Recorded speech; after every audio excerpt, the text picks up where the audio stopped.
দুর্ভাগ্যক্রমে মুসলিম উম্মাহ হিসেবে আমরা নেতিবাচক চিন্তায় আসক্ত হয়ে পড়েছি। আমরা নেতিবাচকতায় এমন আসক্ত যে কাউকে উম্মার জন্য কিছু করতে দেখলে বলি, কি লাভ এসব করে, কোনো কিছুরই পরিবর্তন হবে না। তার কাজে ভালো কিছু দেখার পরিবর্তে আমরা বলি, আরে ভাই এতে কোনো লাভ হবে না, কোনো লাভ হবে না, অমুক অমুক সমস্যাগুলোর তো কোনো সমাধান হয়নি। ফিরে আসো, আমাদের সাথে নেগেটিভ ক্লাবে যোগ দাও, তুমি এত পজিটিভ চিন্তা কেন করো? অর্থাৎ কাউকে পজিটিভ দেখলে আমাদের কেমন যেন একটা গা জ্বালা করে। জিনিসটা তো এরকম হওয়ার কথা নয়, কেন আমরা তাকে আবার নেগেটিভ জগতে ফিরিয়ে আনছি না? দুঃখজনকভাবে কখনো কখনো এই মনোভাব এমন মানুষদের মাঝে দেখা যায় যাদেরকে আমরা অনুসরণ করি, যেমন পিতামাতা।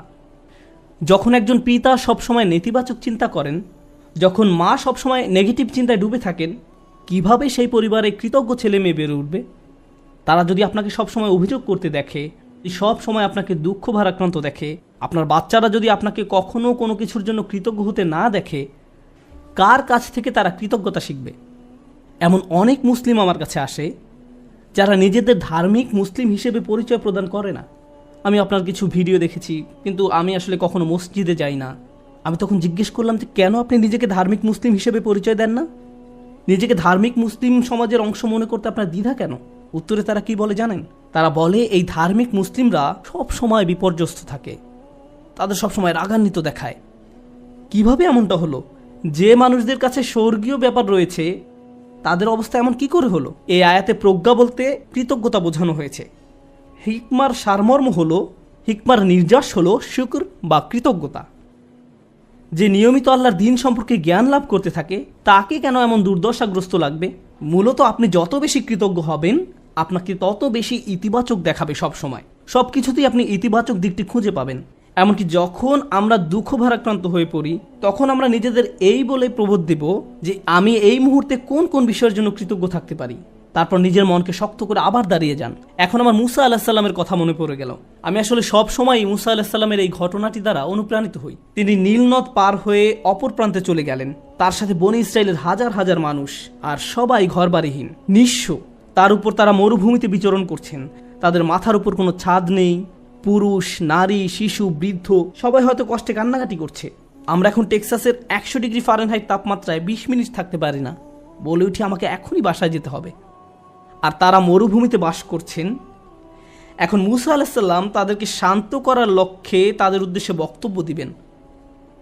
তিনি তাদেরকে বললেন, লা ইন শাকারতুম লা আযীদান্নাকুম, যদি তোমরা কৃতজ্ঞ হও আমি তোমাদের বাড়িয়ে দেব। আমি ভেবেছিলাম যে তিনি তাদের ধৈর্য ধরা নিয়ে খুতবা দিবেন, কিন্তু না, তিনি তাদের উদ্দেশ্যে কৃতজ্ঞতা নিয়ে খুতবা দিলেন। কেউ হয়তো বলতে পারে, আরে আমরা কি নিয়ে কৃতজ্ঞ হব? আবহাওয়ার অবস্থা দেখেছো, আমাদের বাচ্চাদের অবস্থা, আমরা ক্ষুধায় কাতর, গায়ের জামাটা ছাড়া আর কোনো জামা নেই, আমাদের কোনো খাবার নেই। কৃতজ্ঞ কিসের জন্য কৃতজ্ঞ হব? আপনি যদি একটু থেমে চিন্তা করেন, কারণ ফেরাউনের বাহিনী তোমাদের হত্যা করতে পারেনি, অথবা তোমরা ডুবে যাওনি, অথবা তোমরা এখন আর মিশরীয়দের দাস নও, তোমাদের বাচ্চাদের আর জবাই করা হচ্ছে না, তোমাদের মহিলাদের আর নিপীড়িত জীবনযাপন করতে হচ্ছে না, চোখের সামনে মহিলাদের নির্যাতিত হওয়ার দৃশ্য আর পুরুষদের দেখতে হচ্ছে না, তোমরা এই সব কিছুর জন্য কৃতজ্ঞ নও? অভিযোগ করছো? কৃতজ্ঞ হওয়ার জন্য আপনি সব সময় কিছু না কিছু খুঁজে পাবেনই। সব সময় এমন কিছু পাবেন যা আরও খারাপ হতে পারত। সুতরাং এই ধরনের প্রজ্ঞা নিয়ে বেঁচে থাকা খুবই কঠিন। কিন্তু কেউ যদি এভাবে জীবনযাপন করতে পারে তাহলে সে শুধু নিজেরই উপকার করলো। অমা ইয়াশকুর ফা ইন্নামা ইয়াশকুরু লিনাফসিহি, যে কৃতজ্ঞতা প্রকাশ করে সে তা নিজের কল্যাণেই করে। আল্লাহ ওয়াদা করেছেন, লা আযীদান্নাকুম, আমি তোমাদের আরো বেশি দান করব। আল্লাহ আপনার জীবনের প্রতিটি ক্ষেত্রেই আপনাকে সমৃদ্ধি দান করবেন, যেমন হেদায়েত, স্বাস্থ্য, রিজিক সহ সকল ক্ষেত্রে সবকিছুই ঠিক হয়ে যাবে যদি আমি আর আপনি আল্লাহর প্রতি কৃতজ্ঞ হতে পারি। এটাই এখানে প্রজ্ঞা। তারপর তিনি বলেন, ওমান কাফারা ফা ইন্নাল্লাহা গানিয়্যুন হামিদ, আর যে কৃতজ্ঞ হয় আল্লাহ অভাব মুক্ত। আল্লাহ হলেন গানি এবং হামিদ, তিনি ধনী এবং প্রশংসিত। অর্থাৎ আপনার প্রশংসা তার দরকার নেই, মানুষের প্রশংসার দরকার হয়, কিন্তু আল্লাহর প্রশংসার দরকার নেই। কিছু মানুষ বলে, কেন আমি তার প্রতি কৃতজ্ঞ হব? তোমাদের প্রভুর কেন এত প্রশংসা দরকার হয়? সাধারণ নাস্তিকরাই প্রশ্ন করে, কেন তোমাদের রব সবসময় প্রশংসা করতে বলে? আল্লাহ বলেন, তিনি হলেন গানি, তার কোনো কিছুর প্রয়োজন নেই, তার প্রশংসার দরকার পড়ে না। এটা তোমাদের জন্য, এই প্রশংসা করার মাধ্যমে তোমরাই উপকৃত হবে। তিনি হলেন হামিদ, তোমরা প্রশংসা করো বা না করো তিনিই প্রশংসার মালিক। শুধু শুকর বা কৃতজ্ঞতা নয়, বরং হামদ বা প্রশংসাও তার অধিকারভুক্ত। তিনি আপনার প্রশংসার জন্য অপেক্ষা করেন না। তারপর এই মানুষটি হযরত লোকমান, যিনি কৃতজ্ঞতা এবং শুকরিয়ার জিন্দেগি যাপন করতেন, আর এই দুইটি গুণ তার জীবনের সব কিছুতেই দীপ্তি ছড়িয়েছিল। তিনি কোনো কিছু সম্পাদন করতে গেলে এই গুণগুলো তার মনোভঙ্গি ঠিক করে দিত। আপনি কি কাজ করেন সেটা যেমন গুরুত্বপূর্ণ, তার চেয়েও বড় গুরুত্বপূর্ণ ব্যাপার হলো এই কাজের প্রতি আপনার মনোভঙ্গি কেমন। শুধু কি করেন তাই নয়, বরং কিভাবে করেন সেটাও গুরুত্বপূর্ণ। আপনারা উভয়ে বিসমিল্লাহ বলে খাওয়া শুরু করেছেন, সব কিছু দেখতে একই রকম, কিন্তু একজনের কৃতজ্ঞতার মনোভঙ্গি ছিল আর অন্যজনের সেটা ছিল না। একজন এই দুনিয়া এবং পরকাল উভয় জগতেই লাভবান হবে, অন্যজন হবে না। অন্যজন এই সমস্ত উপকারের দরজা বন্ধ করে রেখেছে, কারণ যে দৃষ্টিভঙ্গিতে সে খেয়েছিল সেটা কৃতজ্ঞতার দৃষ্টিভঙ্গি ছিল না। শুকর শুধু কাজের নাম নয়, এটা মনোভঙ্গিরও নাম। এখন তিনি তার ছেলেকে কি বললেন? ওয়াইজ ক্বালা লুকমানু লিইবনিহি ওয়া হুয়া ইয়াইযুহু। লুকমান যখন উপদেশ দেওয়ার সময় তার ছেলের দিকে ফিরে বললেন, হে আমার ছেলে, আমার প্রিয় সন্তান, লা তুশরিক বিল্লাহ, আল্লাহর সাথে শিরক করো না, আল্লাহর কোনো অংশীদার সাব্যস্ত করো না। কিন্তু আলোচনার সূত্রপাত তো শিরক দিয়ে হয়নি, মূর্তি পূজা নিয়ে তো এই কথাবার্তা শুরু হয়নি। আলোচনা তো ছিল কৃতজ্ঞ হওয়া নিয়ে। আমরা শাব্দিক দৃষ্টিকোণ থেকে একটি বিষয় এখানে শিখছি, শিরক এবং শুকর এর একটি শাব্দিক মিল আছে। কিন্তু আরেকটি বিষয় আমাদের এখানে জানতে হবে, আল্লাহ আমাদের এখানে শেখাচ্ছেন তার সাথে আমাদের সম্পর্কের মূল কেন্দ্রবিন্দু হলো আসলে কৃতজ্ঞতা। আমাদের আল্লাহর প্রতি যত ধরনের অনুভূতি রয়েছে, আমরা তার দাস, আমরা তাকে ভয় করি, আমরা তার কর্তৃত্ব মেনে নিয়েছি, আমরা জানি যে তিনি আমাদের সৃষ্টিকর্তা, এই সব কিছুই সত্য। কিন্তু এই সব কিছুর মাঝে আল্লাহর সাথে সত্যিকারের সম্পর্ক তৈরি করতে হলে আমাদের অন্তরে যা থাকতে হবে তা হলো কৃতজ্ঞতাবোধ। যদি অন্তরে এর উপস্থিতি না থাকে, তাহলে অন্তর এমন এক ধরনের শিরকের বসবাস হবে যার সাথে আমরা যুদ্ধ করে পারবো না। কারণ এটা দেখতে মূর্তির মতো নয়, এটাকে দেখতে মিথ্যে কোনো খোদার মতো মনে হয় না। এটা এমন এক ধরনের মূর্তি যার বসবাস অন্তরে। তো তিনি তার সন্তানকে বলেন, আল্লাহর সাথে শিরক করো না, আল্লাহর প্রতি অকৃতজ্ঞ হয়েও না বলার পরিবর্তে তিনি এই কথা বললেন, কারণ তিনি যেহেতু মনে করেন কৃতজ্ঞ হওয়াই আসলে প্রজ্ঞা, আল্লাহর পাশাপাশি কোনো কিছুকে স্থাপন করো না। আমরা এটা কিভাবে বুঝব? লুকমান তার ছেলেকে আসলে কি শিক্ষা দিচ্ছেন? প্রসঙ্গত এটা শুধু সন্তানের সাথে পিতার কথোপকথন নয়, বরং এটা এমন যে কারো জন্য হতে পারে যার অধীনে কেউ বাস করে। আপনার জীবনে যদি এমন কেউ থাকে যে আপনার কাছ থেকে প্রজ্ঞার তালাশ করে, বিশেষত আমি বাবাদের উদ্দেশ্যে বলছি, এমনকি এর বাইরেও আপনি হয়তো বড় ভাই, আপনি এমন পজিশনে আছেন যেখানে অন্যরা আপনার অনুসরণ করে, সেক্ষেত্রে আপনার উচিত এই শিক্ষাটি তাদের নিকট পৌঁছে দেয়া। আমি নিজেকে এই প্রশ্নটি করি। আপনাদের কাউকে কাউকে আল্লাহ অনেক কিছু দিয়েছেন, যেমন আপনাদের হয়তো ভালো চাকরি আছে, ভালো ব্যবসা আছে, টাকার সমস্যা নেই, গাড়িও আছে, আপনার সব কিছুই আছে। ফলে আপনার বাচ্চাদের জীবন আপনার নিজের জীবনের চাইতেও অনেক বেশি সহজতর। কিন্তু আপনি যখন ছোট ছিলেন, আপনার জীবন এতটা সহজ ছিল না। আমার এখনও মনে আছে, ঈদের সময় আমরা বার্গার কিনতাম। আমরা একটা বার্গার কিনে পুরো পরিবার সবাই ভাগ করে খেতাম। এটাই ছিল আমাদের ঈদ। আমি আমার বোনের টুকরার দিকে তাকিয়ে থাকতাম, কারণ মাঝখানে টুকরাটা ছিল সবচেয়ে বড়। অনেক বাচ্চারা প্রথম টুকরাটা চায়, কিন্তু প্রথম টুকরাটিতে তো শুধুই রুটি। এখানে আসল কথা হলো আমাদের বাচ্চারা এসব জানে না। তারা এভাবে বলে, আমি আমারটাতে চিজ চাই, আমারটাতে মেয়োনিজ চাই, কেউ বলে আমারটাতে চিজ না পেঁয়াজ চাই। আমার বাল্যকাল আর তাদের বাল্যকাল একরকম নয়। তারা কষ্ট দেখে না।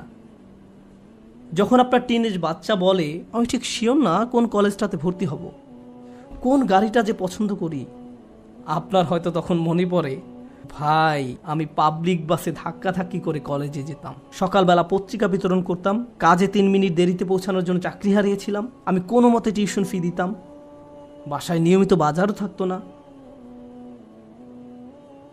আর আমার বাচ্চারা এখন বলছে তারা শিওর না কোন গাড়িটা কিনবে।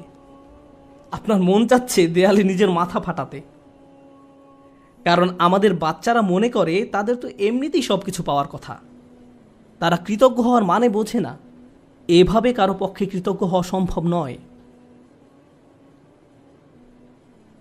আমাদের উচিত আমাদের বাচ্চাদের টাকার মূল্য শেখানো, তাদেরকে উন্নত জীবন দেওয়ার মানে এই নয় যে তাদেরকে ভালো মানের অ্যাপার্টমেন্ট দিবেন। আপনি হয়তো অতিরিক্ত দিয়ে তাদের ধ্বংস করে দিয়েছেন। আপনার বাসা যদি খেলনায় পরিপূর্ণ থাকে আর তারা শুধু আরও নতুন নতুন খেলনা চায়, 2 দিন আগে কিনে দিয়েছেন সেটা ময়লার বাক্সে, তাহলে এই সব শেখার মানে কি? এই তিলাওয়াতের অর্থ কি?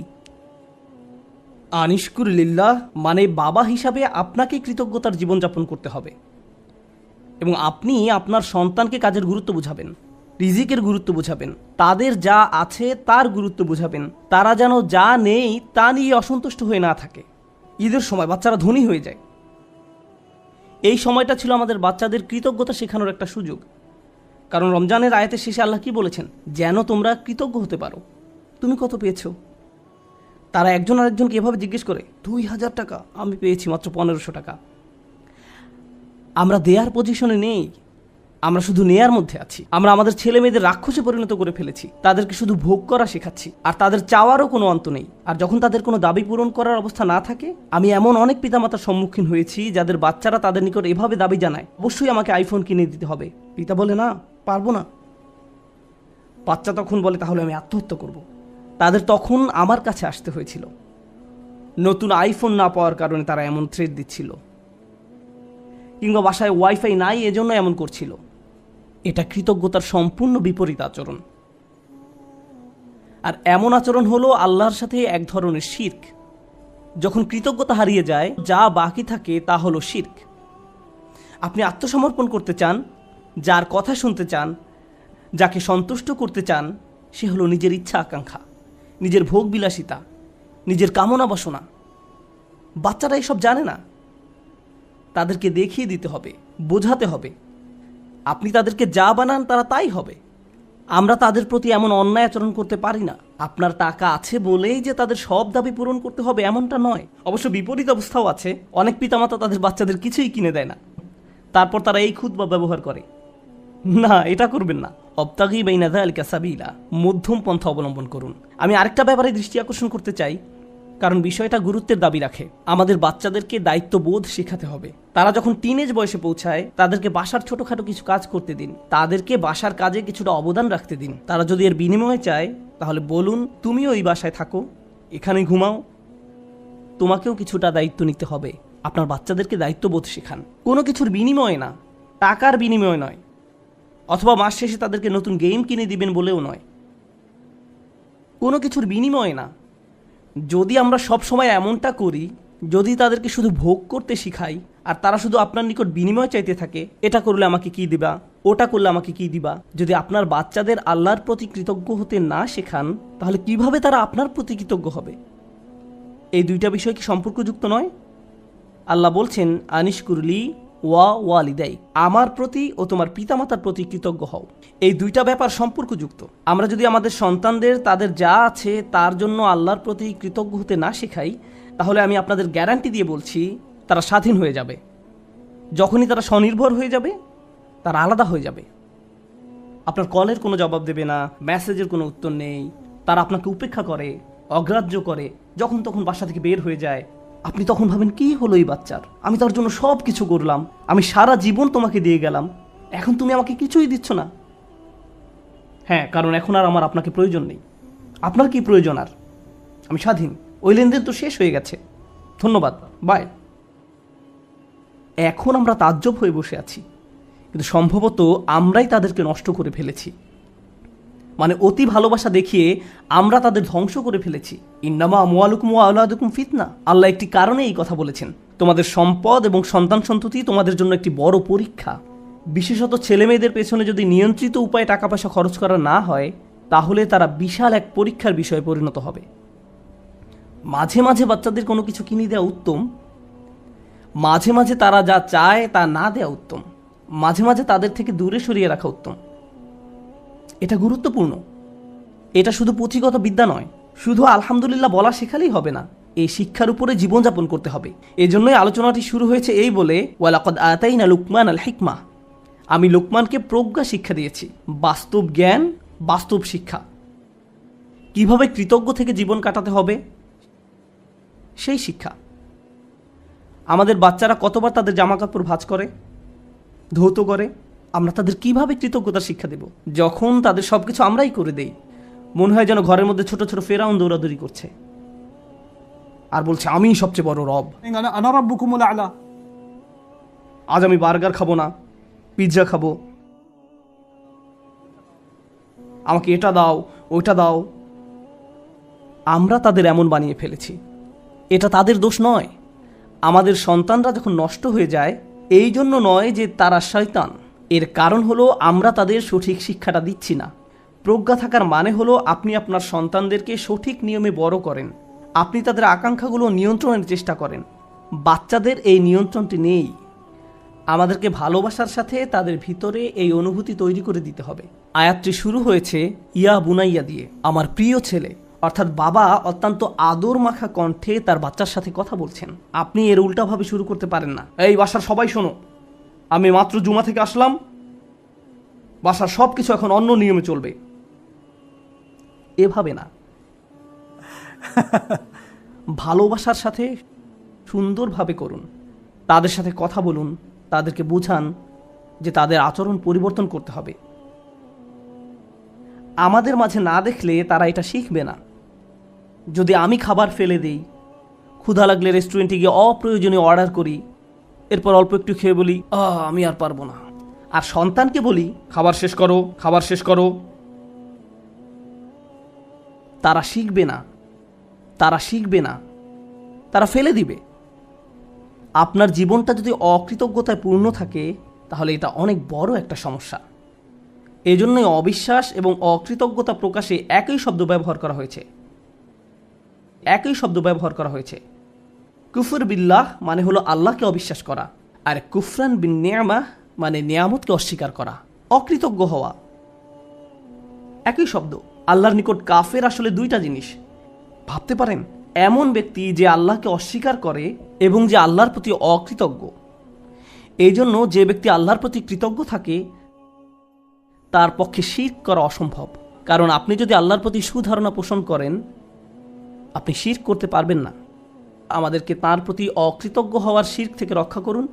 আল্লাহ আজ্জা ওয়া জাল্লা আমাদেরকে কৃতজ্ঞ থেকে জীবন পার করার সামর্থ্য দান করুন এবং আমাদেরকে সেসব মানুষদের অন্তর্ভুক্ত করুন যারা তাদের সন্তানদেরকে কৃতজ্ঞ হওয়ার শিক্ষাদান করে।